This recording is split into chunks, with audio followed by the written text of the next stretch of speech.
سورہ فاتحہ.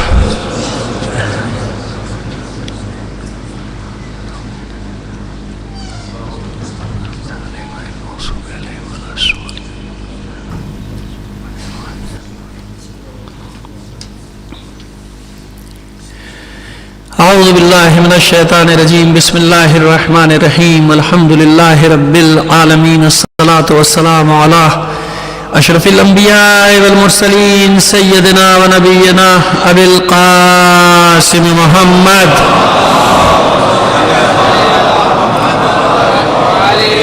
وآلہ الطیبین الطاہرین المعصومین ولعنۃ اللہ علی اعدائہم اجمعین من الآن الی قیام یوم الدین. اما بعد فقد قال اللہ تعالی فی کتابہ المبین وہو اصدق القائلین وقولہ الحق.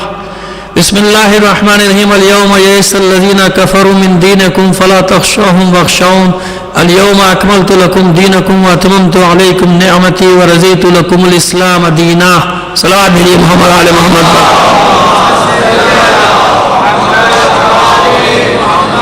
آپ سے درخواست ہے آج کی مجلس برائے سال ثواب ڈاکٹر فروخ علی ابن سید احمد علی کے تمام مرحومین اور حاضرین کے تمام مرحومین اور تمام شہداء ملت جعفریہ کے سال ثواب کے لیے فاتحہ پڑھ کر بخش دیجیے گا.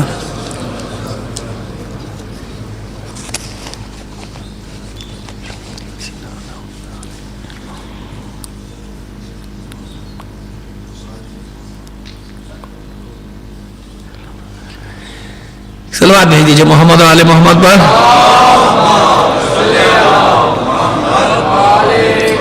اس سے بہتر انداز میں ذرا ایک سردی شکن صلوات بھیج دیجیے.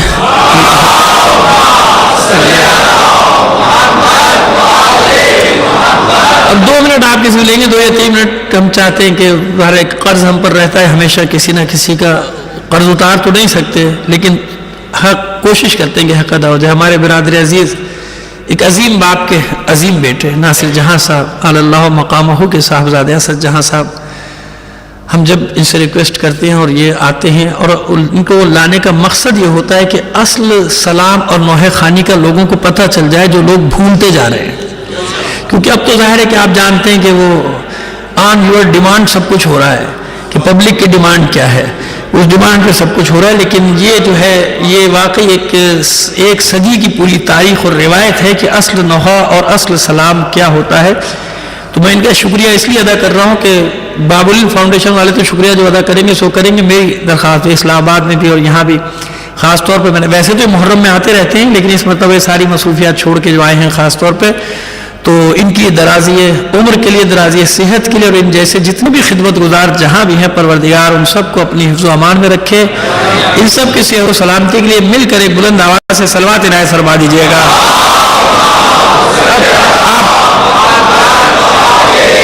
اگر آپ کا کوئی پروگرام ہے آپ جانا چاہتے ہیں بے شک آپ کو ہے سنیں, ایک بار اور صلوات عنایت فرما دیجیے. تو عزیزان محترم, کل ہم نے تکمیل دین کے موضوع کا آغاز کیا. آیات وہی جو آپ سماعت فرماتے رہتے ہیں اس لیے ہم نے انہی کا انتخاب کیا کہ جو آپ کو سمجھنے میں سننے میں کوئی مشکل پیش نہ آئے.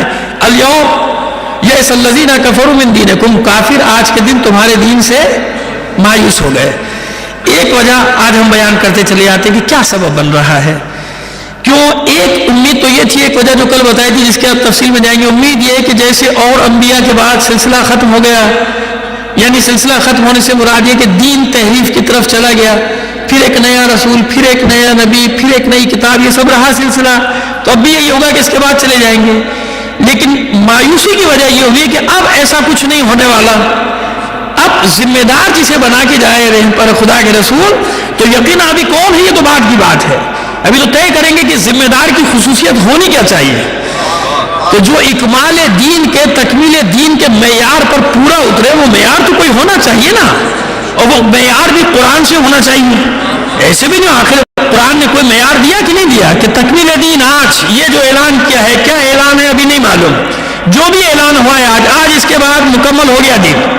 اب آپ بے شک فَإِذَا فَرَغْتَ فَانْصَبْ وَإِلَىٰ رَبِّكَ فَارْغَب, اب آپ نصب کر دیجیے. کیا نصب کرنا ہے یہ بھی بتا دیں گے ابھی کہ یعنی آج یا کل کی مجلس میں آئے گا, نہیں تو کل یا پرسوں کسی دن آ جائے گا.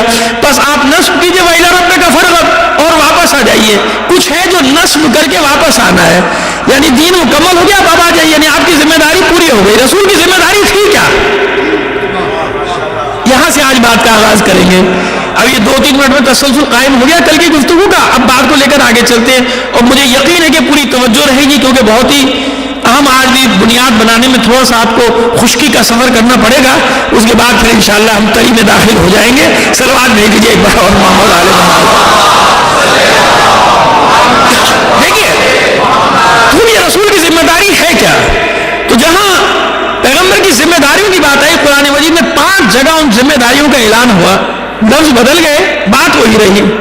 اور اس لیے اس کے لیے بھی ہم اس مشہور آیت کا انتخاب کریں گے جو آج بھی آپ جو نماز جمعہ پڑھنے جاتے ہیں انہیں نے سنی ہوگی. هو الذی بعث فی الأمیین رسولا منہم یتلو علیہم آیاتہ ویزکیہم ویعلمہم الکتاب والحکمہ. 4 مقامات پہ بے نہیں اور 5 مقام پہ ذرا سے لفظ آگے پیچھے ہو کے یہی کی یہی بات تکرار ہوئی کہ وہ اللہ جس نے مبعوث کیا رسول کو ان امیین میں, ذمہ داریاں کیا ہیں؟ آیات کی تلاوت کرتا ہے. یتلو علیہم آیاتہ, ان لوگوں پر اللہ کی آیات کی تلاوت کرتا ہے. وہ یزکیہم, اور ان کے نفسوں کا تزکیہ کرتا ہے. یہ چیزیں نوٹ رکھیے گا ذہن میں. وہ یزکیہم, اور ان کا تزکیہ نفس کرتا ہے. وَيُعَلِّمُهُمُ الْكِتَابَ وَالْحِکْمَةَ, اور کتاب و حکمت کی, احکام کی, عقل مندی کی, دانش مندی کی تعلیم ان کو دیتا ہے. اچھا, ان ذمہ داریوں میں کہیں بھی یہ نہیں ہے کہ انتظام حکومت. اب دیکھیے یہ بڑا مشکل مرحلہ ہے جس سے نکلیں گے. سوال پیدا ہو جائیں گے لوگوں کی ذہن میں, کیوں حکومت نہیں ہے کیا ذمہ داری؟ میں کہہ رہا ہوں نا کہ رسول کی ذمہ داریوں میں نہیں ہے. قائم کر دے, موقع مل گیا کسی بھی رسول کی ذمہ داریوں میں. انتظام حکومت کا کہیں ذکر نہیں کہ اس کی ذمہ داری ہے کہ انتظام حکومت سنبھالے, کہیں بھی نہیں ہے, کسی جگہ بھی نہیں ہے.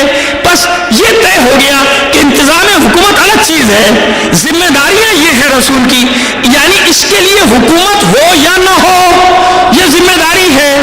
اللہ کی آیات کی تلاوت کرنا, تزکیہ نفس کرنا, کتاب و حکمت کی تعلیم دینا. حکومت کا ذکر نہیں ہے کہ حکومت کرے یا نہ کرے, انتظام حکومت سنبھالے یا نہ سنبھالے, بس رسول کی ذمہ داریوں میں نہیں ہے.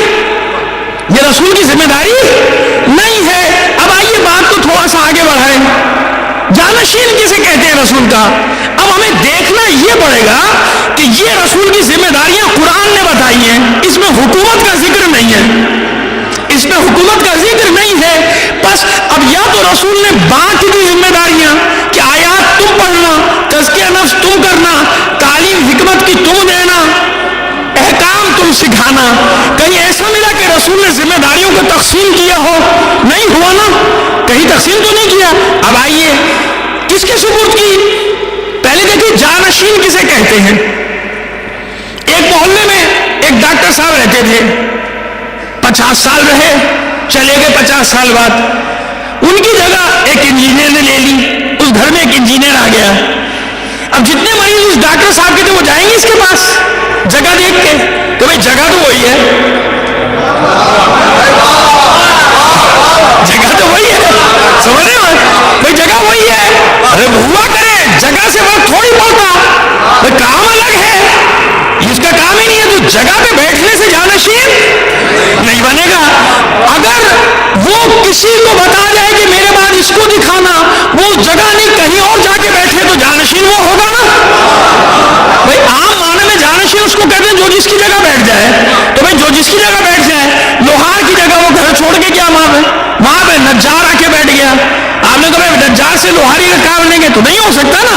بھائی جگہ پہ بیٹھنا اور ہے اور کام میں وارث ہونا اور ہے. اچھا ڈاکٹر صاحب کی جگہ فرض کر لیجئے, ڈاکٹر صاحب کی جگہ حکیم صاحب آ کے بیٹھ جائیں. بھائی کام تو دونوں کا ایک ہے نا, طبی معاملات ہیں, وہ بھی طب کے میدان, یہ بھی طب کے میدان. پھر بھی ان کے مریض یہاں نہیں آئیں گے کہیں نہیں بھائی ہم تو اپنے ڈاکٹر کو دکھائیں گے, وہ کہیں اور چلا جائے اس کے پیچھے چلے جائیں گے. صحیح ہے نا. جب تک کہ وہ نومینیٹ نہ کر دے کہ بھائی میرے بعد اس کو دکھا دیا کرو, اس کے پاس چلے جایا کرو, تو بھائی حکیم بھی ڈاکٹر کا نائب, چاہے اس گھر میں آ کے بیٹھ جائے, اس جگہ پہ آ کے بیٹھ جائے. بھائی جگہ پہ وہ آ گیا, جانشین تھوڑی ہوا. ڈاکٹر نے گورنر آ کے وہاں پہ بیٹھ جائے تو ڈاکٹر کا جانشین تھوڑی سکتا نا؟ تو قرآن میں ذمہ داریوں کا جب ذکر ہوا، انتظام ملک کا ذکر نہیں ہوا، فتوح ممالک کا ذکر نہیں ہوا، فتح زمین کا ذکر نہیں ہوا، کہ رسول کی ذمہ داری ہے کہ فتوحات کرے۔ اب فتوحات کوئی کتنا کرتا چلا جائے، رسول کی ذمہ داریوں میں تھوڑی ہے کوئی ہے۔ بھائی ہمیں تو یہ دیکھنا ہے کہ رسول کی ذمہ داری کیا ہے۔ صاحبان فہم کا مجمع ہے، ظاہر ہے کہ اشاروں میں ساری باتوں کو میں کرتا ہوا جاؤں گا، جو میری عادت ہے اس کے ظاہر صراحتاً تو کچھ نہیں کہہ سکتا۔ ہمیں تو یہ دیکھنا ہے کہ ذمہ داری کیا ہے۔ ملک فتح کرنا رسول کی ذمہ داری ہے یا آیات کی تلاوت کرنا ذمہ داری ہے؟ ملکوں کی فتوحات ذمہ داری ہے یا تزکیہ نفس ذمہ داری ہے؟ ملکوں کی فتوحات ذمہ داری ہے یا کتاب و حکمت کی تعلیم دینا ذمہ داری ہے؟ تو جانشینی کا تعلق اس کام سے ہوگا جس کام کے لیے بنایا جا رہا ہے۔ جانشینی کا تعلق کبھی بھی جگہ سے نہیں ہوتا کہ جو اس کی جگہ بیٹھ جائے وہی جانشین۔ اب جس نے ان اصولوں کو اپنایا آج تک گمراہی میں ہے۔ بھائی مثلا میں نام نہیں لینا چاہتا، بڑے بڑے اولیاء اللہ گزر گئے، پاکستان میں آ کے کام کیا، دین پھیلایا، مذہب حقہ کی ترویج کی۔ اب ان کی گدی پہ جو بیٹھا ہے لوگ اس کو دیکھ رہے ہیں، او خدا کے بندو، اس کی گدی پہ بیٹھا ہوا ہے، اس کی تو گدی نہیں ہے، اس کا تو دماغ ہی نہیں ہے، لیکن نہیں اس کا پوتا ہے، یہ پڑ پوتا ہے، یہ پڑ پوتے کا پڑ پوتا ہے، نسلیں گزر گئی، لوگ گزر گئے، بس اس کا مطلب جانشینی کا معلوم ہی نہیں۔ جانشین اس میں تھوڑی ہوگا کہ جگہ پہ بیٹھ جائے، گدی نشین بن جائے۔ برا مت مانیے گا میری باتوں کا، بہت سارے لوگ ایسے ہوں گے کہ ان چکروں میں پڑے ہوں گے، ہم ان چکر میں پڑنے والے نہیں۔ ہم اپنی گدی کو بھی پہچانتے ہیں، اپنے پیر کو بھی پہچانتے ہیں، اپنے مولا کو بھی پہچانتے ہیں۔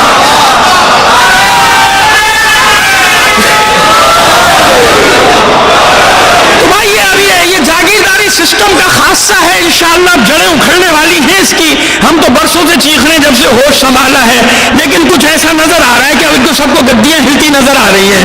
تو وہ کبھی بھی دھوکہ نہیں کھائے گا جو جانشینی کے مفہوم کو سمجھتا ہے کہ جانشین وہ ہے کہ وہاں پہ بیٹھے نہ بیٹھے، کہیں بھی ہو، کسی زمانے میں ہو، ذمہ داری وہی ہو جو اللہ نے رسول کو دی ہے۔ اللہ نے ذمہ داری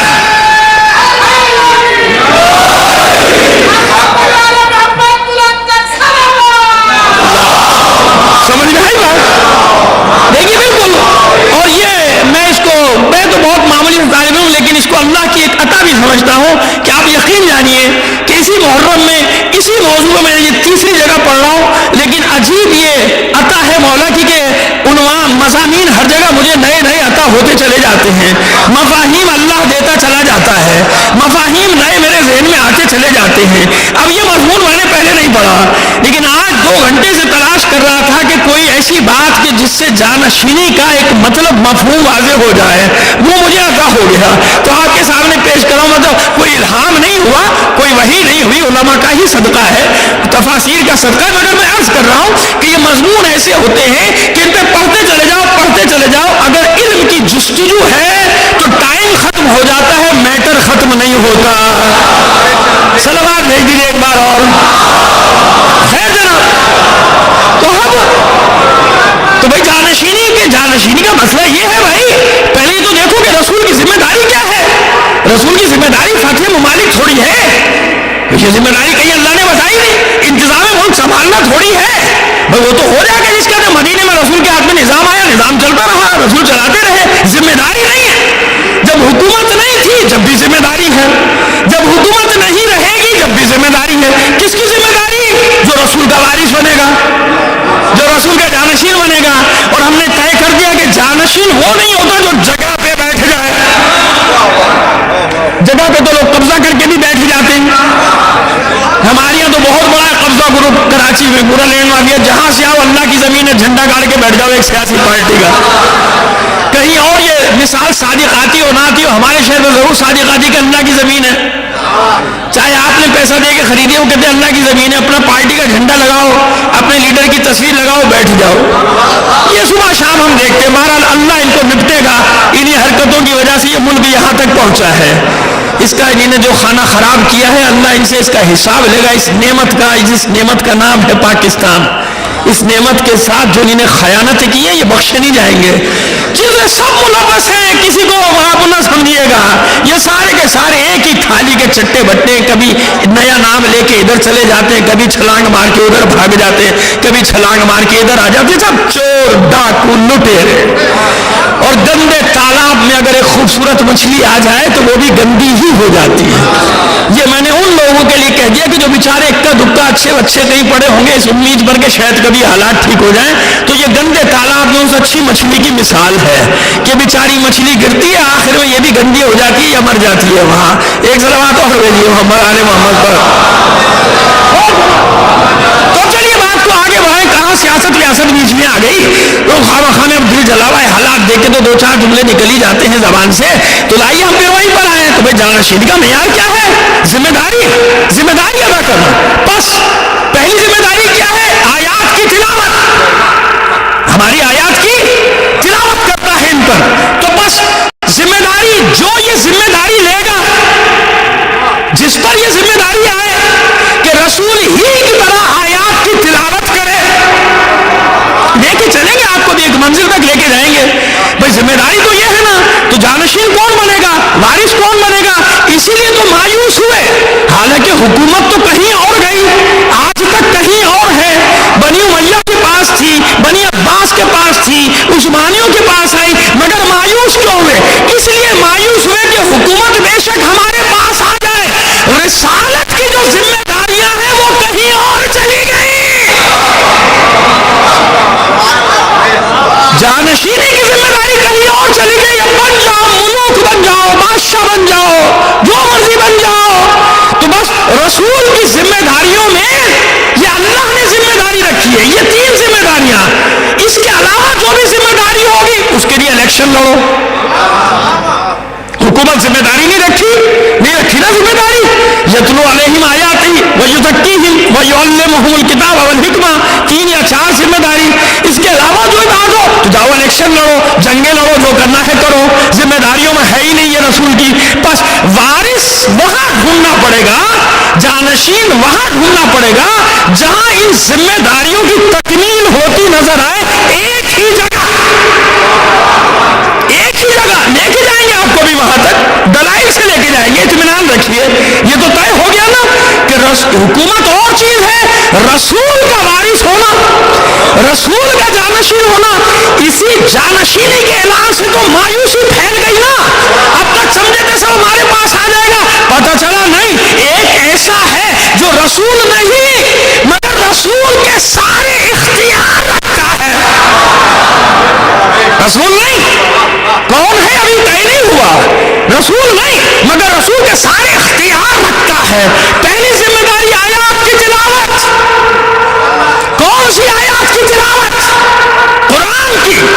کیسی تلاوت؟ جو کچھ قرآن میں ہو اس کے سینے میں ہے. اور سینے میں قرآن ہونے کا مطلب کہ سارے علوم, کائنات کے جتنے بھی علوم ہیں, اولین آخرین سابقین, سب کے علوم اس کے پاس ہیں. جو بھی یہ فرد ہے اس کے پاس یہ سارے, کیونکہ رسول کے پاس ہے. تو رسول جانتے ہیں کہ کہاں کس آیت کی تلاوت کرنا ہے, جبھی تو آگے پیچھے ہے نا. قرآن جس ترتیب سے آپ پڑھتے ہیں ایسے نزول قرآن تو نہیں ہے نا.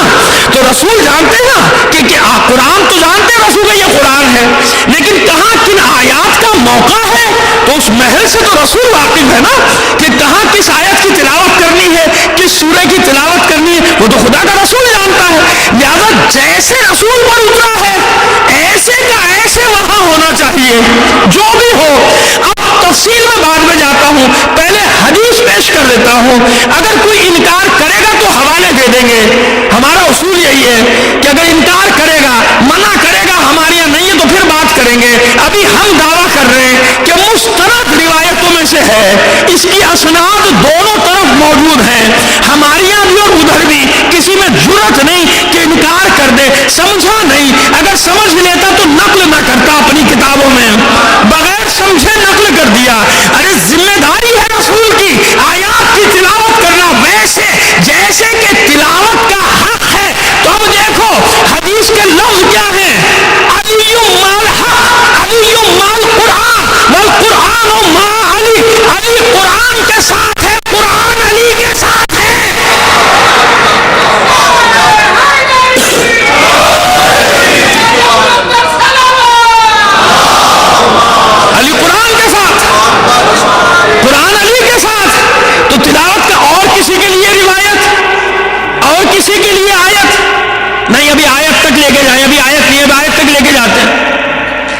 سوال کیا خدا کے رسول سے کہ آپ کو سب سے عزیز کون ہے؟ تو رسول نے کہا مردوں میں فلاں فلاں، خواتین میں فلاں فلاں۔ وہ بڑا حیران ہوا کہ علی کا تو نام ہی نہیں آیا۔ ہاں، تو رسول نے پوچھا، علی اس نے پوچھا کہ مولا خدا کے رسول آپ نے سب کا بتا رہی ہے پسندیدہ، علی کہاں ہے؟ کہ تم کیسے عجیب آدمی ہو، مجھ سے میرے نفس کے بارے میں سوال کر رہے ہو۔ ارے پسند ہونا اور ہے، نفس ہونا اور ہے۔ اب آئیے لے کر آئے آپ کو یہ تمہید کے میں نے تفصیل بعد میں، پہلے مقدمہ رکھ دیا میں نے آپ کے سامنے کہ یہ حدیث ہے۔ اب دیکھیں یہ حدیث آیات کی کسوٹی پہ پوری اترتی ہے یا نہیں؟ نہیں اتری، دیوار پہ دے ماریں گے۔ اتر گئی تو پھر مان لیجئے، اتر گئی تو پھر آپ مان لیجئے کہ ہاں بھائی آیت کی کسوٹی پہ یہ روایت پوری اتر رہی ہے۔ آیت کیا ہے؟ وَيُزَكِّيهِمْ، تزکیہ نفس کرتا ہے۔ تزکیہ نفس کیا مطلب ہے؟ دیکھیے ہمارے جسم کے اعضاء ہیں، ہاتھ جو کام کرتا ہے پیر سے اس کا کوئی تعلق نہیں، چیزوں کو اٹھاتے ہیں ہاتھ سے، ایسے ہی ہے نا۔ کان کا کام کیا ہے؟ سننا، یہ دیکھ نہیں سکتا۔ آنکھ کا کام ہے دیکھنا۔ ایک ہی جسم کے اعضاء منتشر ہے نا، فعل اور فاعل الگ الگ ہے، ہر فعل کا فاعل الگ ہے۔ کھانے کے لیے دہن الگ ہے، ناک سے تو نہیں کھا سکتے، سونگنے کے لیے ناک، اور سانس وانس لینے کے لیے جتنے بھی کام ہے ہر عضو کا کام الگ ہے۔ فاعل بھی الگ ہے، فعل الگ ہے، فعل الگ اس کے لیے فاعل بھی الگ ہے۔ چلنے کے لیے بھائی یہ پیروں کا کام ہے، یہ ہاتھ اس کے بل سر کے بل نہیں چل سکتا۔ وہ سرکس والوں کی بات نہیں کر رہا، میں تو عام انسان کی بات کر رہا ہوں۔ ایسی ہے نا بطور کلی اب کوئی چل کے مجھے دکھا دے کے لیجیے میں تو چل رہا ہوں ہاتھ سے، تو بھائی تیرا کام ہے، تو نے سیکھا ہوگا جمناسٹک، ہم نے تھوڑی سیکھی۔ ہم تو عام انسان کی بات کر رہے ہیں کہ عام انسان جو ہے وہ یہی ہے نا، فعل الگ فاعل بھی الگ۔ کون سی چیز ہے جو ان سب کو، اس کثرت کو وحدت میں بدل رہی ہے؟ یہ کثرت ہے نا، ہر فاعل الگ فعل الگ۔ لیکن جب میں چلا، پیر نے چلنے کا کام کیا تو میں نے کہا میں چلا، ہاتھ نے اٹھانے کا کام کیا میں نے کہا کہ میں نے اٹھایا، کھانا کھایا میں نے کھایا، دیکھا میں نے دیکھا۔ فاعل الگ ہے فعل بھی الگ، مگر یہ میں اس کو ایک مرکز میں لے کے آ رہی ہے۔ جو چیز اس کثرت کو وحدت میں تبدیل کر رہی ہے اس وحدت کا نام ہے نفس۔ جو چیز اس کثرت کو وحدت بنا رہی ہے، ان منتشر افعال کو ایک مرکز دے رہی ہے، اس مرکز کا کیا نام ہے؟ نفس۔ یہ نفس ہے جو سب کو اکٹھا کر رہا ہے۔ یہاں تزکیہ نفس کی بات ہوئی ہے، تزکیہ اعضاء کی بات نہیں، کیونکہ جب نفس ٹھیک ہوگا تو خود بخود سارے افعال ٹھیک ہوں گے۔ یہ نہیں ہو سکتے پیر برے کام کی طرف جائیں، ہاتھ اچھے کام کی طرف، برے کام کی طرف بھی جائے گا تو پورا کا پورا، اچھے کام کی طرف جائے گا جب بھی۔ تو یہ نفس یہ ہے کہ جو سب کو جمع کر رہا ہے، یعنی نفس منتشر افعال کو جمع کرنے کا فریضہ انجام دے رہا ہے۔ بس میں نے پہلے عرض کیا کہ رسول کی دوسری ذمہ داری کیا ہے؟ تزکیہ نفس، اعضاء نہیں، نفس کی پاکیزگی۔ اب یہ دیکھو کہ کون ہے جو رسول کے بعد اس ذمہ داری کو ادا کر رہا ہے؟ کون ہے کہ جو نفسوں کو پاکیزہ بنائے، اعضاء کو نہیں، نفس کو پاکیزہ بنا دے؟ تو آئیے اب پھر وہی آپ کی سنی ہوئی آیات نئے انداز میں سن لیجیے۔ فَقُلْ تَعَالَوْا نَدْعُوا أَبْنَاءَنَا وَأَبْنَاءَكُمْ وَنِسَاءَنَا وَنِسَاءَكُمْ وَأَنفُسَنَا وَأَنفُسَكُمْ۔ کہہ دیجیے اسے اپنے بیٹوں کو بلاؤ، ہم اپنے بیٹوں کو، تم اپنی عورتوں کو، ہم اپنی عورتوں کو، تم اپنے نفسوں کو، ہم اپنے نفسوں کو لے کر آئیں۔ بس مباہلے میں فیصلہ ہو گیا، نفسوں کے جواب میں رسول ایک کو لے جائے اسے نفس مانو، 10 کو لے جائے انہیں نفس مانو، 100 کو لے جائے انہیں نفس مانو۔ فیصلہ مباہلے نے کیا کہ نفسوں کے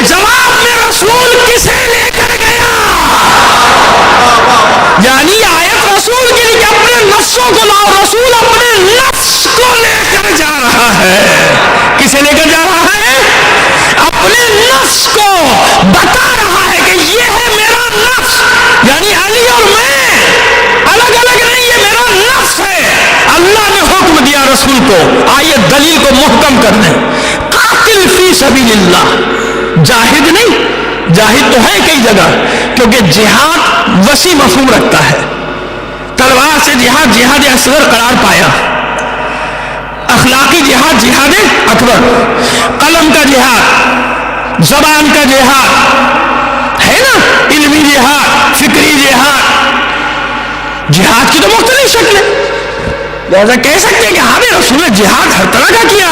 یہاں قاتل، قتال کیجئے. قتال کا مطلب ہی تلوار سے لڑنا ہے، تلوار سے لڑنا. کوئی مجھے بتائے، اللہ کا حکم ہے رسول کے لیے، رسول قتال کیجئے. جہاد نہیں، جہاد کا لفظ تو آیا کئی جگہ. یہ جو میں کہہ رہا ہوں یہاں حکم ہے کہ قتال کیجئے، قتال، تلوار سے لڑیے. کوئی مجھے بتائے نکال کے کہاں رسول نے معاذ اللہ ظاہری طور پہ اس حکم کو پورا کیا؟ کہاں لڑے تلوار سے؟ بتائیے. حالانکہ حکم ہے رسول کو. حکم کسے آ رہا ہے؟ رسول کو آ رہا ہے. تو قاتل فی سبیل، لڑیے، اللہ کی راہ میں قتال کیجئے، جنگ کیجئے. کوئی ایک جنگ بتا دیجئے کہ رسول لڑے ہوں. کہیں تلوار نہیں چلائی رسول نے، کہیں بھی نہیں لڑے. تو پھر معاذ اللہ یا تو آپ کہیے کہ ایک حکم ایسا ہے جس پہ رسول نے عمل ہے. کسی میں ہمت، کوئی مفسر، کوئی عالم، کوئی محدث کہہ دے میں نے جو رکھ دیا سوال، بتائیے بھائی کس جنگ میں تلوار چلائی، کہاں قتال کیا؟ رسول تو کہیں بھی نہیں لڑے، نہ بدر میں، نہ احد میں. احد میں ایک زخم لگایا تھا کسی کو، اس کی مثال کسی کو دینا بھی نہیں چاہیے. وہ بعد میں جا کے مرا، جو بھی ہوا وہ قتال میں نہیں آیا. نہ خندق نہ خیبر، کہیں بھی رسول نے تو قتال نہیں کیا. آیت کریے رسول آپ قتال کیجئے، لڑیے. ہے نا سوال؟ تو بلائیے جواب، کیا تعویل کریں گے؟ جہاد کی تعویل تو آپ کر لیں گے کہ بھائی یہ بھی جہاد ہے، اتنے آدمیوں کو ابھارنا، لشکر کو لے کے جانا، یہ بھی جہاد ہے. سپاہیوں کے کپڑے دھونا، وہ بھی جہاد میں شریک ہے. جو فوج جب جاتی ہے تو فوجیوں کا کھانا پکانا، تو وہ بھی جہاد میں شریک ہے. جہاد الگ ہے، قتال الگ ہے. یقیناً وہ بھی مجاہد ہے جو کمرے میں بیٹھ کے کمانڈ کر رہا ہے فوج کو، خود تو نہیں لڑ رہا لیکن جہاد میں شریک ہے، سالار کی حیثیت سے، ہے نا. اور وہ بھی جہاد میں شریک ہے جو سپاہیوں کا سامان اٹھا رہا ہے. جہاد میں تو سب شریک ہے، لیکن قتال کہاں ہوتا ہے؟ جہاں خود لڑا جائے، جہاں تلوار چلائی جائے، جہاں بندوق چلائی جائے. تو مجھے بتائیے نا قتال کہاں کیا رسول نے؟ حکم آیا تو یا تو مانیے کہ نہیں رسول ایک حکم ایسا تھا، یا کوئی تعویل لے کر آ جائیے. نہیں، تعویل لا نہیں سکتے آپ اس آیت کی. قاتل فی سبیل اللہ، قتل کیجئے، قتال کیجئے اللہ کے راہ. ایک صلوات عنایت فرمائیے گا.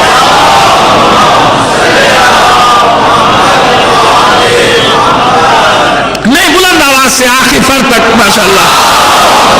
قتال کہاں گیا؟ کہ بابا قتال لے کر آؤ نا، قتال لاؤ. تو بس وہ جو رسول نے فرمایا اس حدیث کی معیت یہ آیت آئی نہیں. کہاں سے لاؤ گے قتال؟ پہلے تلاش کرو کہ رسول کسے اپنا نفس قرار دے رہا ہے. کون ہے اس کا نفس؟ جب وہ نفس سے پیغمبر قرار پا جائے تو پوری زندگی دیکھو اس کی، پھر وہ حدیث رکھو کہ تو کیسا عجیب آدمی ہے، مجھ سے میرے نفس کے بارے میں سوال کر رہا ہے. اور پھر احد کے میدان میں رسول کا یہ فرمانا دیکھو، یا علی حربوں کا حربی.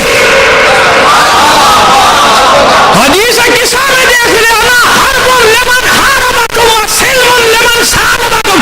ہر اس سے میری جنگ ہے جس سے تمہاری جنگ ہے، اور ہر اس سے میری دوستی جس سے تمہاری دوستی.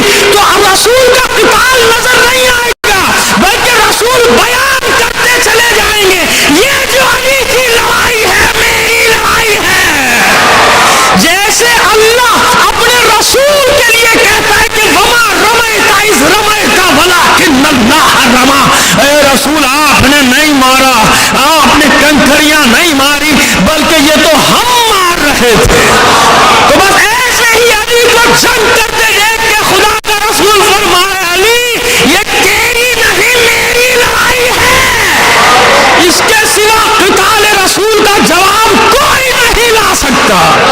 کیونکہ کسی کی لڑائی کو اللہ کے رسول نے اپنی لڑائی قرار نہیں دیا. تو یہ دوسری چیز، دوسری ذمہ داری قتال کی، دوسری ذمہ داری نفس کے پاک کرنے کی. نفس رسول ہے، تزکیہ نفس کرنے کا حق اسی کو ہے.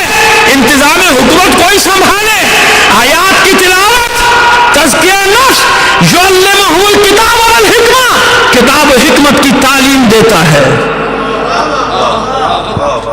کہیں صاحب کہاں دی؟ گھر میں بیٹھے رہے، 25-26 سال تو موقع ہی نہیں ملا. صرف ضرورت کے وقت آتے تھے، اپنی کام نکال کے نکل لیتے تھے. ایسے ہی ہوتا تھا نا، مشکل پڑتی تھی تو آ جاتے تھے، پھر چلے گئے. اجازت کہاں تھی؟ اچھا ایک بات بتائیے، اسی نفس کو ذرا سا اور آپ کے سامنے اور آسانی سے واضح کر دیں. ایک شخص ڈاکٹر ہے، گھر میں بیٹھا ہے، کوئی علاج کرانے آئے گا تو علاج کر دے گا، کوئی نہیں آئے گا تو نہیں کرے گا.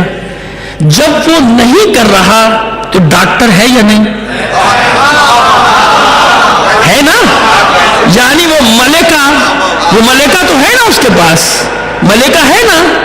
ڈاکٹر ہونے کا ملکہ تو ہے. عالم جس کے لیے کہ قیامت کے دن فریاد بھی کریں گی 3 چیزیں، قرآن، ایک مسجد، ایک عالم. یہ کے درمیان تھے مگر یہ جاہلوں کے پیچھے دوڑ رہے تھے. آج نہیں تو کوئی بھی زمانہ رہا ہو، ہمیں کوئی زمانے سے بحث نہیں. ہم تو بتا رہے ہیں کہ حدیث رسول ہے کہ قرآن فریاد کرے گا کہ میں ان کے درمیان تھا، پڑھتے نہیں تھے. مسجد فریاد کرے گی کہ میں تھا، مجھے آباد نہیں کی، میں تھی اور مجھے آباد نہیں کرتے تھے. ایک عالم فریاد کرے گا کہ میں ان کے درمیان میں تھا اور یہ فائدہ نہیں اٹھاتے تھے. کوئی انہیں شوق ہی کچھ اور تھے، ان کے شوق ہی کچھ دوسرے تھے.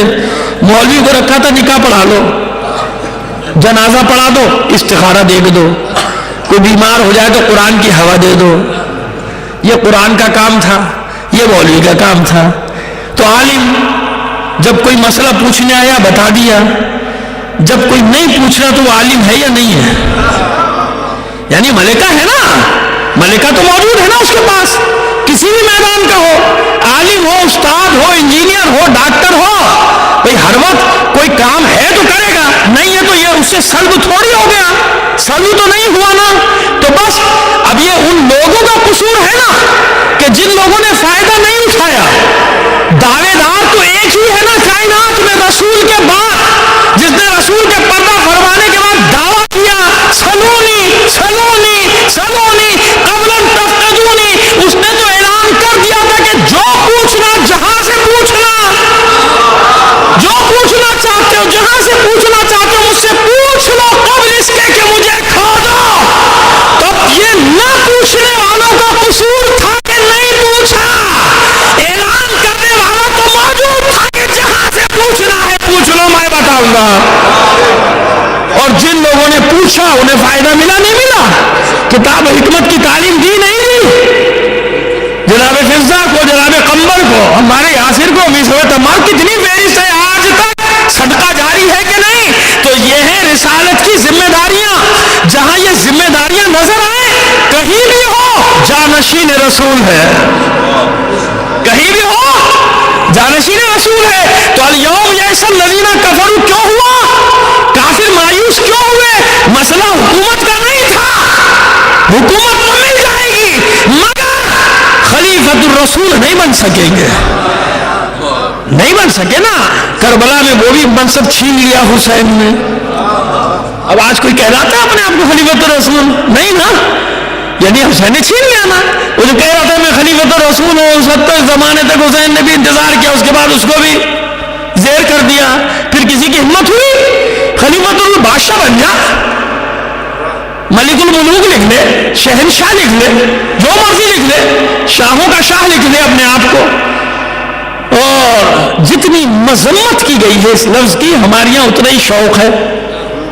لوگوں کو پتہ نہیں کیا شہنشاہ بننے کا. خدا کے بندو، یہ ملوکیت کی علامتیں ہیں، یہ سب ملوکیت بنو امیہ اور بنو عباس کی ذہنیت ہے کہ شہنشاہ شہنشاہ شہنشاہ. کوئی نہیں ہے کائنات میں، اگر شہنشاہ کوئی ہے تو معصومین ہے بس. اور انہیں بھی گوارا نہیں. وہ کہتے ہیں سب سے بڑا منصب یہی ہے جو مل گیا. امام المتقین ہے, امیر المومنین ہے, امام المبین ہے, مولائے عارفان ہے, مولائے کائنات ہے, مولائے متقیان ہے. کسی امام نے اپنے نام کے ساتھ ملک, عربی میں بادشاہ کو ملک کہتے ہیں, اسی کا فارسی میں ترجمہ شہنشاہ یا بادشاہ جو بھی کر لیجیے وہ کیا ہے. کسی امام نے ملک کا لفظ نہیں استعمال کیا. کیوں؟ اسی سے تو لڑائی ہے. ملوکیت یعنی اس عربی میں ملوکیت, اردو اور فارسی میں ترجمہ کریں گے شہنشاہیت, بادشاہت اسی سے تو نکلا ہے نا. ملک الملوک یعنی شہنشاہ. تو یہ شوق وہاں کے ہیں, یہاں کے نہیں ہیں, یہاں کے نہیں ہیں, ادھر کے شوق نہیں ہے. ملوکیت کے تو خلاف ہے امامت. امامت بادشاہت کے خلاف ہے. امامت نے بادشاہت کی دھجیاں اڑا دی. امامت نے شہنشاہیت کو کچرے کا ڈھیر بنا دیا. امامت ہے بابا, مولائیت ہے, یہاں شہنشاہوں کا کیا تھا. یہاں تو ائمہ طاہرین میں بھی اس کو سلطان کا لقب ملا جو سب سے دور غربت میں پڑا تھا, اور وہ بھی سلطان العرب والعجم. ائمہ طاہرین میں صرف ایک کو سلطان العرب والعجم. کیوں؟ غریب الغربا ہے نا. اب یہ ایک بات چھوٹی سی بتاتا جاؤں بچوں کو کہ وہ غریب کا معنی سمجھتے ہیں اردو والا جیسے جس کے پاس کوئی نہ ہو. تو ہمارے ایک شاعر نے کلام پڑھا, خیر ہم نے اس کی اصلاح کر دی تھی کہ ان کی سمجھ میں آ جائے, کہ انہوں نے دسترخوان سے مناسبت کر کے کہا کہ ہے غریب مگر سترا بڑا. تو میں ان کو سمجھایا, میں نے کہا بابا یہ غریب اردو والا غریب نہیں ہے, یہ غریب عربی والا غریب ہے, پردیسی کے معنی میں ہے. امام کا دسترخوان تو اس زمانے میں بہت بڑا تھا. وہ نہیں تھا کہ امام کے پاس پیسے نہیں تھے, امام کے پاس وہ غریب نہیں تھے. امام غریب الغربا یعنی پردیسیوں کا پردیسی, اپنے وطن سے دور تھے نا, سب ایک جگہ تھے قریب قریب, اور آپ فارس میں جا کے خراسان میں آپ کی شہادت ہوئی. اس مناسبت سے آپ کو غریب الغربا کہا جاتا ہے, اور اسی لیے سلطان العرب والعجم اس پردیسیت کی بنا پہ. ورنہ ائمہ طاہرین میں سے کسی کے ساتھ ملک کا لفظ نہیں ملے گا, کہیں نہیں ملے گا. یہ شوق ادھر کے اس طرف کے. تو تعلیم دینے والا کیسا, وہ تو کہہ رہا ہے لے لو. اب بھی اس کے درس سے آواز ہے, جو باب مزید العلم کی خیرات لینا چاہے اسے ملتی ہے کہ نہیں ملتی. تو یہ دیکھو کہ رسول کی ذمہ داریاں کہاں ہیں. غدیر خم میں یہی تو ہوا تھا, اور کیا ہوا. یہ تھوڑی کہا تھا کہ میرے بعد بادشاہ یہ ہے, میرے بعد خلیفہ یہ ہے, ہو یا نہ ہو میں مولا بنا کے جا رہا ہوں, میں خلیفہ نہیں بنا کے جا رہا. وہ تو ہے ہی, وہ تو ذوالعشیرہ میں اعلان کر دیا تھا.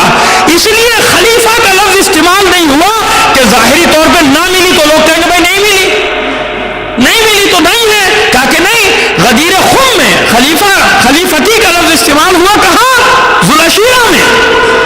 خلیفتی کا لفظ اور 2-3 جگہ, غدیر میں مولائیت کا اعلان کیا. یعنی اب حاکم کوئی بھی بنے اس کا بھی مولا نہیں ہوگا. حاکم کوئی بن جائے,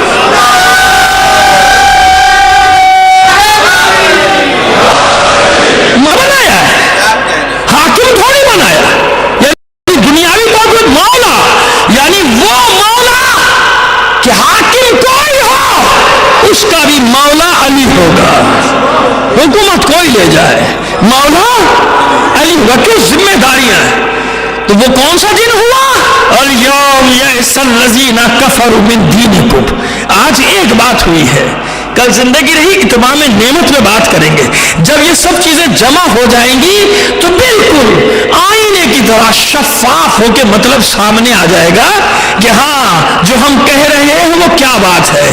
کہ یہ ساری چیزیں کس دن جمع ہوئی, کہ کافر مایوس بھی ہوا, دین مکمل ہوا, اور اتمام نعمت بھی ہوا. یعنی اللہ کی نعمتیں بھی تمام ہو گئی. یہ بات کریں گے. لیکن یہ تو پتہ چل گیا نا کہ مایوسی کی وجہ کیا تھی.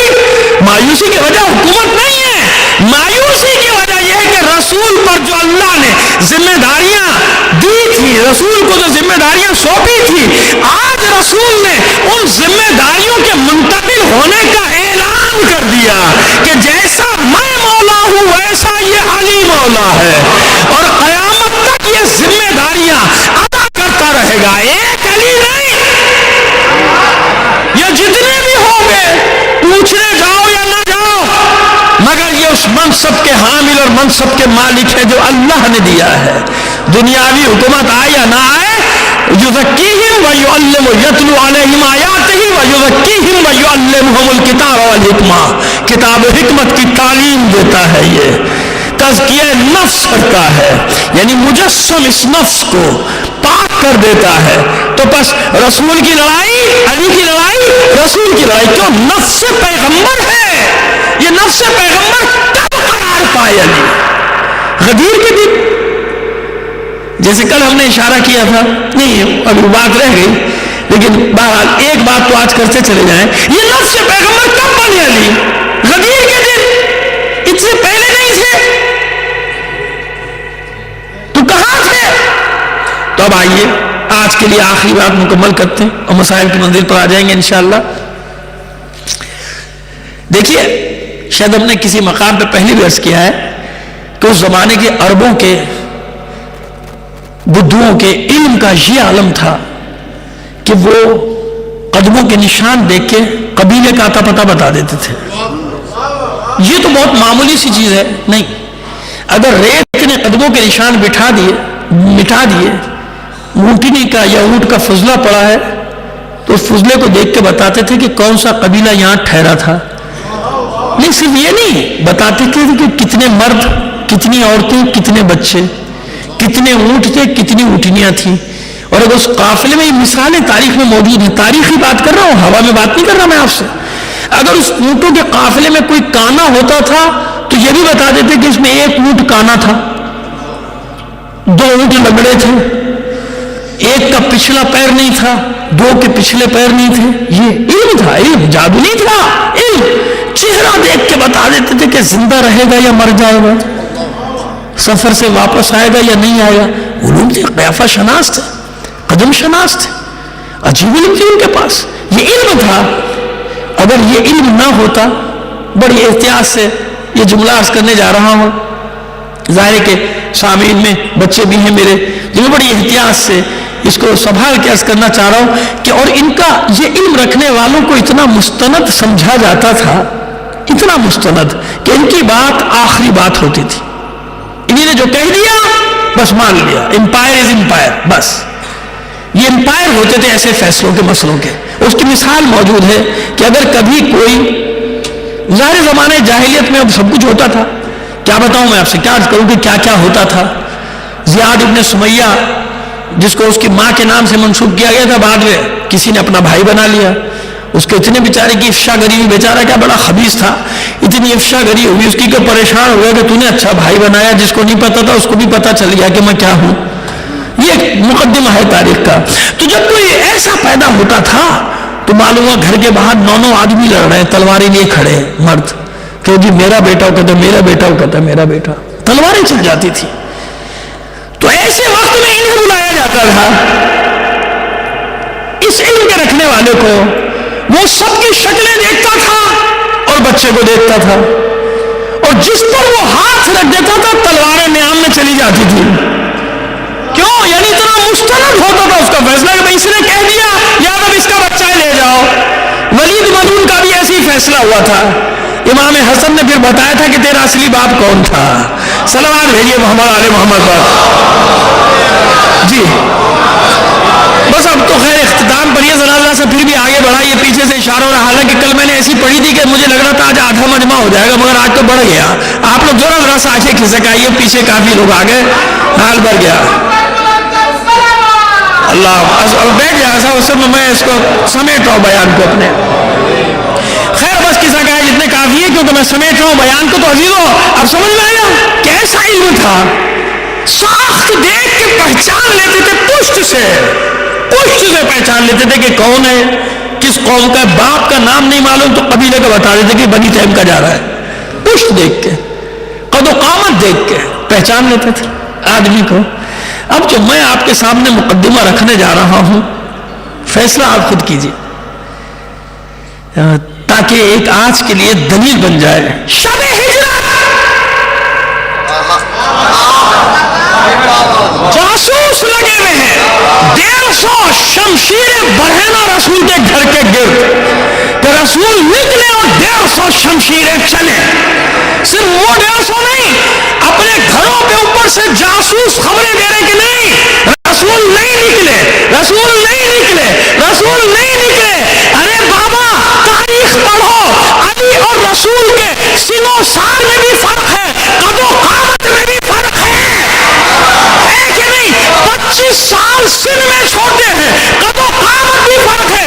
یہ سارے علوم رکھنے والے، علم الابدان، علم الاجسام، علم قیافہ، سب جاسوسی کرتے رہے کہ نہیں؟ بستر پہ رسول ہی ہے، رسول ہی ہے، رسول ہی ہے.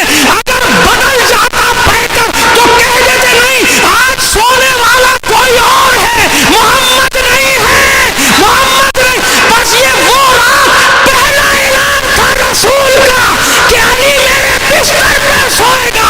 گواہی کفار قریش دیں گے کہ علی نہیں محمد لے کے رہے.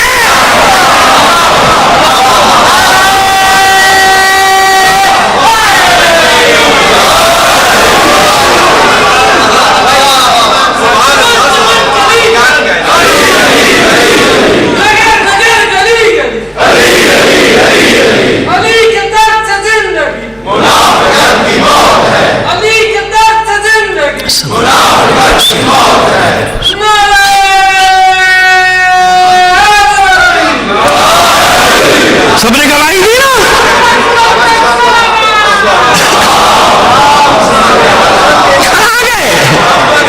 کہاں گئے یہ سارے علوم رکھنے والے؟ سب نے گواہی دی کہ نہیں محمد ہے، محمد. میں نہیں کہہ رہا کہ علی رسول بن گئے، مگر نفس پیغمبر تو قرار پائے. یہی تو وہ رات ہے جب علی نے اپنے نفس کا سودا کیا اللہ کے ساتھ.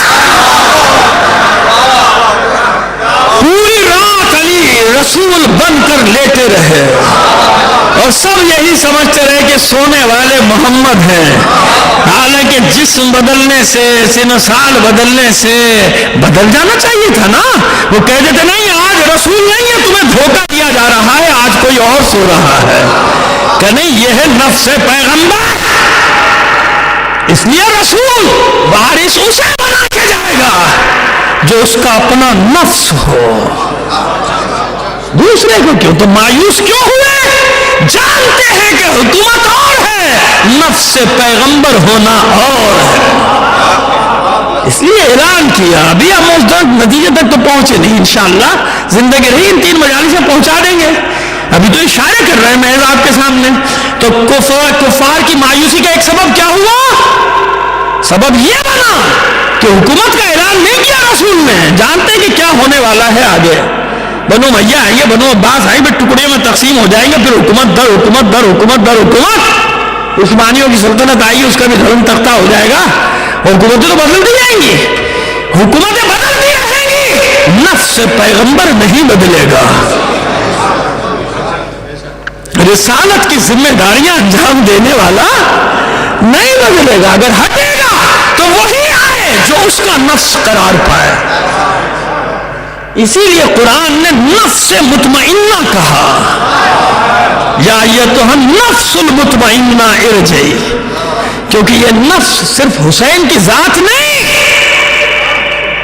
یہ نفوس ہیں جو کربلا میں موجود ہیں.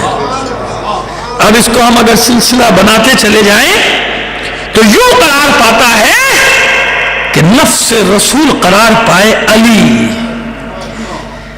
اور علی کے بعد نفس پیغمبر قرار پائے حسن، حسن کے بعد نفس پیغمبر قرار پائے حسین، اور حسین نے کربلا میں نفوس مطمئنہ کو جمع کر لیا.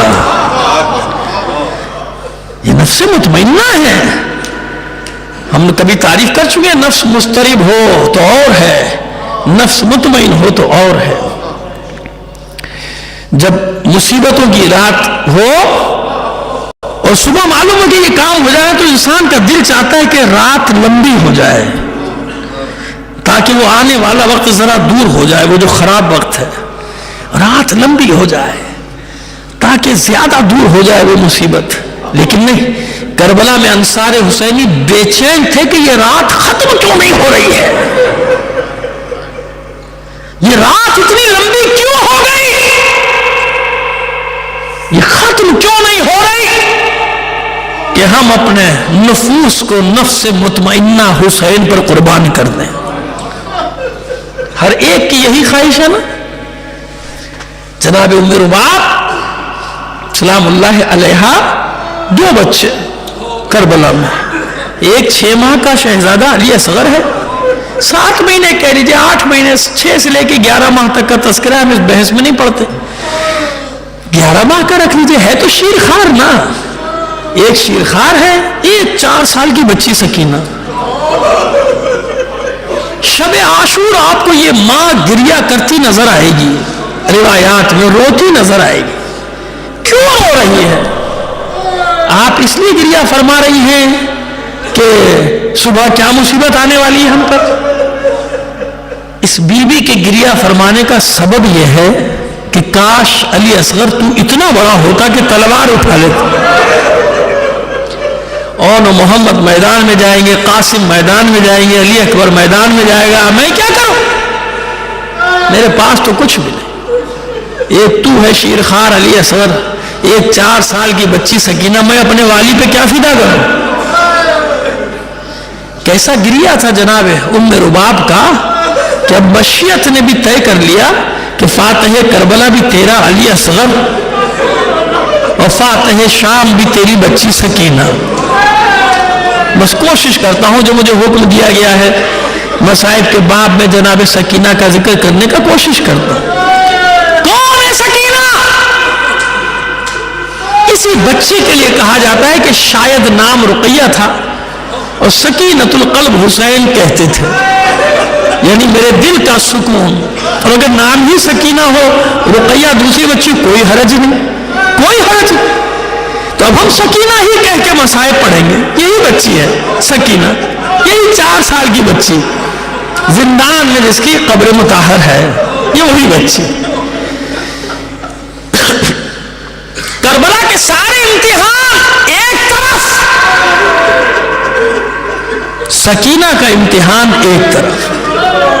یہ میں نہیں کہہ رہا, بلکہ ایسی روایتیں موجود ہیں جن میں سید الشہداء کا یہ فرمان موجود ہے کہ ہم نے اللہ سے دعا کی تھی ایک بچی, ایک بیٹی ایسی دے جو میرے بغیر نہ رہ سکے, میں اس کے بغیر نہ رہ سکے, اور جب تیری راہ میں مجھے اسے چھوڑ کر جانا پڑے تو میں چلا جاؤں. سکینہ کو اپنے سینے پر سلانے کا عادی بنا دیا تھا حسین نے, سینے پر سونے کا عادی بنا دیا تھا سکینہ کو. اب یہ بچی کو کہیں نیند نہیں آتی تھی سوائے اپنے بابا کے سینے کے. یہ وہ بچی ہے, یہ وہ بچی ہے کہ جس نے ناز و نعم کے سوا کچھ بھی نہیں دیکھا.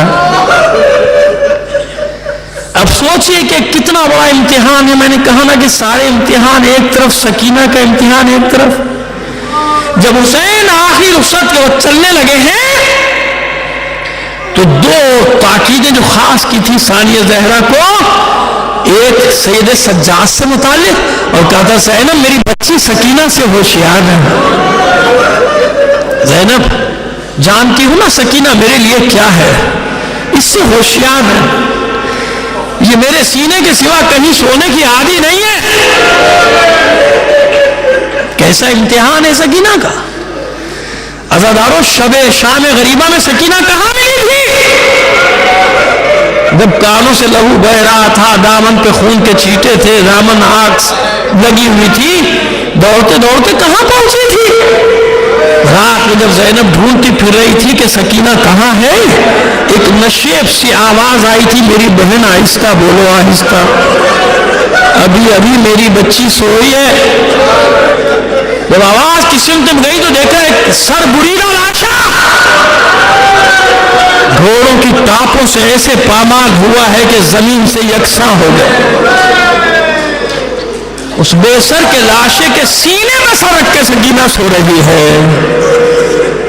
بچی کو اٹھایا, حیران ہو کر پوچھا میری بچی یہ تو کہاں سو رہی ہے؟ کہا پھپھی اماں مجھے چھوڑ دو, میں بابا کے سینے پہ آرام کر رہی ہوں. میری شہزادی سکینہ تو نے پہچانا کیسے کہ تیرے بابا کا سر ہے, یہ تیرے بابا کا جسم اثر ہے؟ وہ بچی کہتی ہے پھوپھی اماں مجھے نہیں معلوم، میں تو دوڑ رہی تھی میدان میں، میرا دامن جلا ہوا تھا اور میں چلاتی پھر رہی تھی بابا بابا بابا، اس لاشے سے آواز آئی تھی میری بچی یہاں آ جا، میری بچی یہاں آ جا میرے پاس۔ یعنی یہ وہ سکینہ ہے جس نے شام غریبہ میں بھی اپنے بابا کا سینہ ڈھونڈا تھا، یہی تو وہ سکینہ ہے کہ جب دربار شام میں یزید نحس نے سوال کیا تھا اس بچی سے کہ حسین کو تمہیں حسین سے کیسی محبت تھی، تو اس بچی نے کہا تھا کہ کیوں دکھے ہوئے دل کو چھیڑتا ہے، بس اتنا سن لے کہ 10ویں سے آج تک میں سو نہیں سکی، کیونکہ میں صرف بابا کے سینے پر سونے کی عادی، یہ سکی۔ اور کوئی بعید نہیں کہ وہ جو منظر پیش کیا جاتا ہے کہ زندان میں سکینہ کا عالم یہ تھا کہ صبح سے شام تک دروازے زندان پہ، در زندان پہ، اور جب اندھیرا ہو جاتا تھا تو پوری رات سسکیاں بھر کے روتی رہتی تھی۔ دروازے زندان پہ کیوں بیٹھی رہتی تھی؟ کوئی آنے جانے والا نظر آ جائے، شاید عراق کا، اگر کوئی کبھی نظر آ جاتا ہوگا تو بچی پوچھتی ہوگی کیا کربلا سے گزرے گا؟ مسافر کہہ دیتا ہوگا اگر نہیں بھی جا رہا تو تیرے سبب سے چلا جاؤں گا، بتا۔ چھوٹی سی بچی کو قید میں دیکھ کے دل پسیج جاتا تھا، تیری خاطر چلا جاؤں گا، بتا تیرا کربلا میں کون؟ کہ میرا بابا حسین کربلا میں ملے گا، مدینہ کا تاجدار ہے میرا بابا حسین ابن علی۔ وہ سمجھ جاتا تھا نام سن کے کہ حسین کی یتیمہ ہے، تو میرا سلام کہنا تیری بچی سکینہ نے، تیری بیٹی سکینہ نے تجھے سلام بھیجا۔ اگر وہ تجھ سے یہ کہے کہ میں تو اپنی بچی کو خیمے میں چھوڑ کے آیا تھا تو تو بتا دینا اپنی آنکھوں سے قید خانے میں دیکھ کر آ رہا ہوں، شام کے زندان میں دیکھ کر آ رہا ہوں۔ روتا ہوا اس بچی کے حال پہ چلا جاتا تھا۔ کتنے شب و روز گزرے نہیں معلوم مجھے، کوئی تعین بھی نہیں کر سکتا کہ کتنے مہینے کتنے سال، 6 مہینے سے لے کے 2 سال تک کی روایات ہیں، کون تعین کرے، لیکن جتنے بھی دن گزرے ایسے گزرے سکینہ کے۔ مگر ایک رات ایسی آئی کہ سورج ڈھلا اور بچی کی گریہ ازاری ایسی ہے جیسی پہلے نہ تھی۔ سب نے قریب آ کے چپ کرانا چاہا، ماں نے، پھوپھی نے، بھائی نے، آخر سسکیاں بھرتے بھرتے بچی غش میں چلی گئی۔ کچھ دیر بعد جب بچی کو ہوش آیا تو پہلے سے بھی زیادہ بے قرار، پہلے سے زیادہ بلند آواز سے گریہ کرتی۔ ماں آگے بڑی بچی کو چپ کرانے، ماں سے کہتی ہے اماں ابھی تو بابا میرے پاس بیٹھے تھے۔ پھوپھی آگے بڑھی، میری بچی سکینہ چپ ہو جا، کہتی ہے پھوپھی اماں کیسے چپ ہو جاؤں، ابھی تو میرے بابا مجھ سے کہہ رہے تھے سکینہ ہم بھی تمہارے بغیر بہت بے قرار۔ بھائی آگے بڑھا، بھائی سے کہتی ہے بھیا ابھی تو بابا مجھ سے کہہ رہے تھے سکینہ میرے پاس آ جاؤ۔ بھیا بس ایک بار بابا کا سر منگا دو، پھر نہیں کہوں گی، پھر کبھی نہیں کوئی گلہ کروں گی، ایک بار مجھے بابا کا سر منگا دو پھر میں نہیں رہوں گی۔ بس بچی کے بیان سن کر شور گریہ بلند ہو گیا، اسیروں میں قید خانے میں شور گریہ بلند ہوا، آواز باہر گئی، ہزاروں ہوئے زندہ کو بھیجا گیا حال جاننے کے لیے۔ سید سجاد آگے بڑھے، آگے بڑھ کر کہا بھائی آج میری بہن کی حالت بہت خراب ہے، بس کچھ دیر کے لیے اس کے بابا کا سر لا دے پھر نہیں روئے، اس کی تسلی ہو جائے۔ پیغام دیا گیا، اجازت دی گئی سر لے جاؤ تاکہ یہ شور گریہ ختم ہو سکے۔ حسین کا سر لایا گیا، سر حسین آیا، سید سجاد کو دے دیا گیا، سید سجاد نے آنسوؤں کا نذرانہ دیا، بابا کی پیشانی کے رخساروں کے بوسے لیے، سینے سے لگایا، آواز دی سکینہ لو بابا کا سر آ گیا، سکینہ اب گریہ بند کر دو، سکینہ اب رونا بند کر دو، بابا کا سر آ گیا۔ دوڑتی ہوئی بچی آئی، بھائی کے ہاتھ سے بابا کا سر لیا اور زمین پہ بیٹھ گئی، زندان کی زمین پہ بیٹھ گئی، گود میں سر ہے، اپنا منہ بابا کے منہ پہ رکھ دیا، بابا جب مجھے چھوڑ کر ہی جانا تھا تو ساتھ کیوں لائے تھے؟ بابا آپ کو معلوم تھا آپ کی سکینہ آپ کے بغیر نہیں رہ سکتی، تو مجھے سینے پہ سلانے کا سونے کا عادی کیوں بنایا تھا؟ بابا اب آ تو گئے ہو، سکینہ تمہیں جانے نہیں دے گی، مجھے چھوڑ کر نہ جانا، مجھے چھوڑ کر نہ جانا۔ بچی کے بین سن کے حرم میں ماتم برپا ہو گیا، اچانک سکینہ کی آواز بھی بند ہو گئی، آنکھیں بھی بند ہو گئی۔ سکینہ نے وعدہ پورا کر دیا، بھیا سر منڈا دو، پھر نہیں رہوں گی، پھر کوئی گلہ نہیں کروں گی۔ ماں نے دیکھا سکینہ نے رونا بند کر دیا، ماں کو اطمینان ہو گیا۔ پھوپھی نے دیکھا زینب نے میری بچی سو گئی، مطمئن ہو گئی زینب کے بچی سو گئی۔ بس ایک فرد ہے زندان میں سید سجاد، ادھر سکینہ کی آنکھیں بند ہوئی، ادھر کھڑے ہوئے جگہ سے کہتے ہوئے انا للہ و انا الیہ راجعون۔ بس اتنا سننا تھا۔ ثانیہ زہرا گھبرا کر کہتی ہے اے سید سجاد، ابھی تو میری بچی سوئی ہے، ابھی تو اس کی آنکھیں بند ہوئی ہیں، ابھی تو اس نے رونا بند کیا، یہ تم نے کیسا کلمہ زبان پہ جاری کر دیا؟ سید سجاد فرماتے ہاں پھوپھی اماں، ہاں میری بہن سو گئی، مگر اب ایسی سوئی ہے کہ قیامت کے دن ہی زندان سے اٹھے گی۔ ارے سید سجاد نے اسی کرتے میں، اسی پیراہن میں اپنی بہن کی قبر بنا دی زندان میں۔ واقعہ کربلا تمام ہو گیا، قیدی قید سے رہا کر دیے گئے، ہماریاں تیار ہیں، بیویاں سوار ہونے جا رہی ہیں۔ ثانیہ زہرا نے سید سجاد کو بلا کے فرمایا اے بیٹا سید سجاد، تمہاری ماں ام رباب کا پتہ نہیں چلتا کہاں ہے؟ سید سجاد فرماتے میرے پیچھے پیچھے آئیے، آگے آگے سید سجاد، پیچھے پیچھے ساری بیویاں۔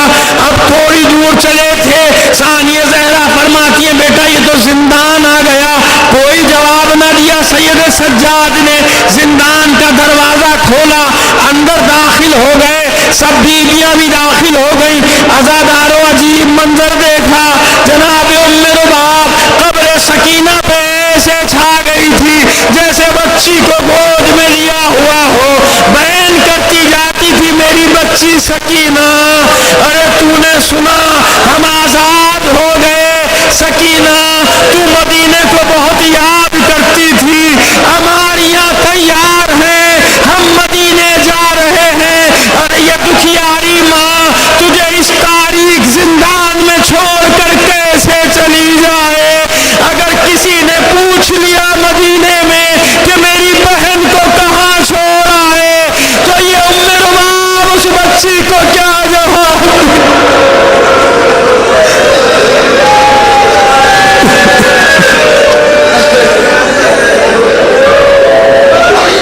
الا لعنت اللہ علی القوم الظالمین۔